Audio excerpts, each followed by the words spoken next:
Jésus qui m'a pris le cœur au carrefour des Écritures, ne permets pas que le blessure en moi se perde.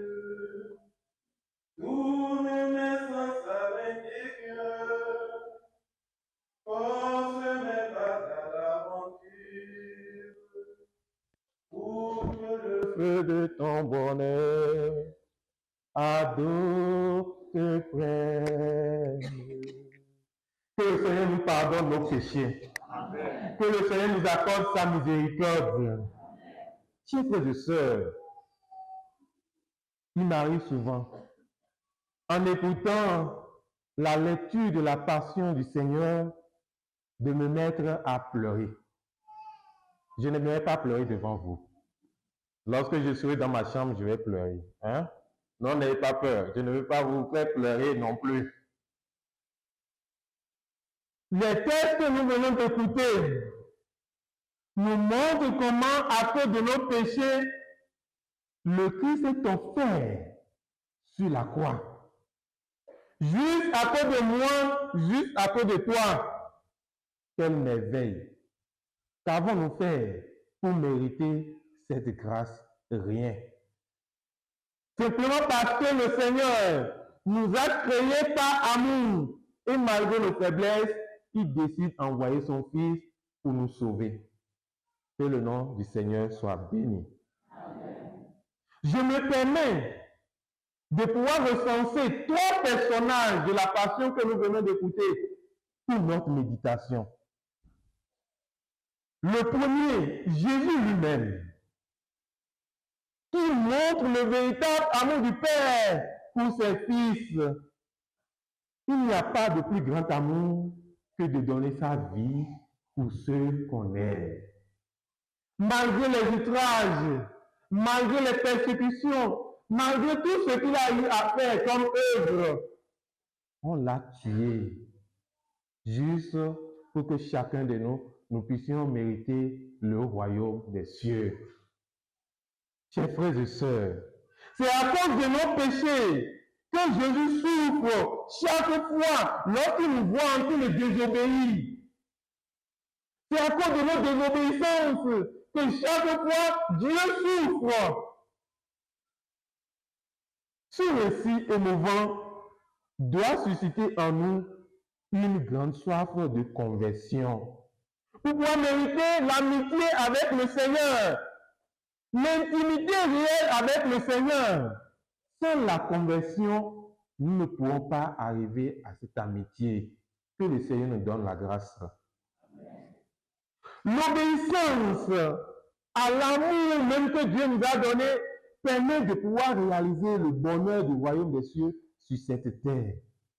Chers frères et sœurs, offrons tout ce que nous avons au Seigneur pour pouvoir mériter ce bonheur lorsque nous serons face à face avec lui. La deuxième personne qui me permet de pousser ma méditation, c'est cette femme que nous entendons souvent, qui vient verser sur le pied de Jésus un parfum. Il ne s'est pas arrêté là. Dans les autres évangiles synoptiques, on attend même qu'elle a brisé le flacon pour dire « Seigneur, je me donne totalement à toi. Parce que je reconnais que je suis pécheur. C'est à cause de moi que tu es en train de souffrir. C'est à cause de moi que tu vas mourir. » Mais à notre grande surprise, qu'est-ce que Judas va faire? Qu'est-ce que Judas dira? Dans les autres évangiles, on pourra mieux comprendre. Si on vendait ce parfum-là, peut-être on aura l'argent pour les pauvres. Faux, mensonge. En ce moment-là, Judas ne parlait pas pour les pauvres, mais il parlait pour lui-même.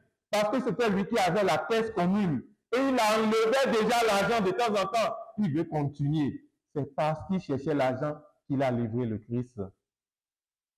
Nous qui avons médité, nous qui avons lu ces paroles, pour combien de pièces d'argent Judas a vendu le Christ? Toi, 30 pièces. La vie d'un être humain peut être vendue à 30 pièces d'argent. C'est la même chose pour nous autres. Qui aujourd'hui, à cause de l'argent, nous sommes capables de sacrifier nos frères et sœurs, simplement pour le sang, pour l'éternité. Finalement, eux-mêmes nous prennent. Qu'il n'en soit pas ainsi pour nous qui sommes ici. La recherche est freinée du bien. Et nous n'avons même plus le temps pour le Seigneur. Lorsque la messe va durer 4 heures de temps ici maintenant, on va commencer par 2 heures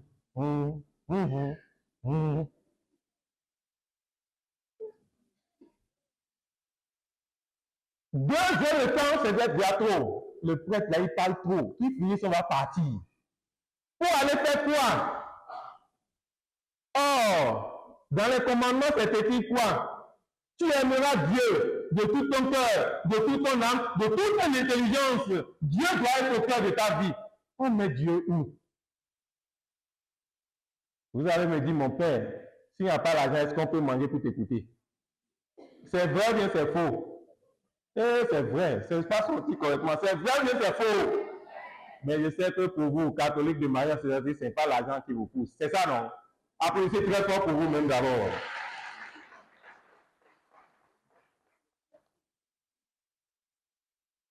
Ou bien si le Seigneur vient ici maintenant, il dit, à partir de ce jour, des enfants jusqu'aux adultes, dernier de tout là, c'est 2000 francs. Tu sors d'où? Tu n'as même pas imaginé si hier on a mangé. Si aujourd'hui on va manger, demain est-ce qu'on mangera? Tu n'as même pas pensé à ça. Si c'est avec Jésus, on commence par faire des calculs. Mais si c'est avec nous-mêmes là, on ne fait pas calcul. Vrai ou faux? Vrai ou faux? Si on vous dit d'amener bœuf quelque part maintenant, là, vous allez amener. Vous allez trouver l'argent pour amener. Vrai ou faux? Et chers frères et sœurs, nous devons regarder dans nos vies comment nous arrivons à mettre Dieu dans nos vies. Jésus nous dira, cherchez d'abord le royaume de Dieu et sa justice, et le reste vous sera donné de surcroît. Qu'il en soit ainsi. Que ce dont nous avons besoin, que le Seigneur lui-même puisse nous la donner. Qu'il nous accorde ce dont nous avons besoin, que nous puissions lui trouver le temps nécessaire. Chers frères et sœurs, ma méditation continue avec Pierre. Vraiment, c'est la partie qui me tue même. Jésus lui dit clairement, Pierre, vous allez m'abandonner. Vous allez me trahir. D'un moment à l'autre, Pierre dit non. Même si les autres partent là, moi je serai là. Il était sincère peut-être. Mais ce qui m'a plu encore, le Seigneur dit, Pierre, j'ai prié pour toi. Que le Seigneur puisse prier pour chacun de nous ici. Que le Seigneur nous accorde la grâce dont nous avons besoin. Toi qui as des difficultés, toi qui traverses des moments difficiles, que le Seigneur agisse dans ta vie. Parce qu'il a prié pour toi avant de mourir. Pierre, j'ai prié pour toi. Ce ne sont pas d'autres personnes qui ont trahi Jésus, mais c'est son environnement. Ceux qui ont cohabité avec lui. Judas, il était tout le temps avec lui. Mais quand son intérêt est entré en jeu par un baiser, il a trahi Jésus. Lorsque tu viens chez moi pour faire baiser, je vais te taper. Ah, je serai en même temps que tu veux me trahir. Ne viens pas le faire. Non, c'est juste pour vous voir si vous êtes en éveil. Oh, c'est dommage que c'est l'entourage même de Jésus qui laisse Jésus pour les autres. Pierre a renié combien de fois Jésus? 3 fois. Mais ce qui m'a plu, Jésus dit, après ces chutes-là, comme j'ai prié pour toi, tu vas te relever et aller soutenir tes frères. Mon frère, ma soeur, relève-toi pour aller soutenir d'autres personnes aussi. Ne reste pas dans ton péché pour dire que tout est fini pour toi. Le Seigneur veut te faire sortir de ces réalités-là. Qu'il en soit ainsi maintenant et pour les siècles des siècles. Alors nous devons nous poser la question de savoir où en sommes-nous aujourd'hui lorsque nous avons pris des résolutions. Le jour de notre consécration sacerdotale, le jour de notre baptême, le jour où nous sommes mariés devant tout le monde, nous avons dit, je te prends comme époux, je te prends comme épouse. Nous sommes donnés des résolutions. mais comment nous vivons ces résolutions-là aujourd'hui?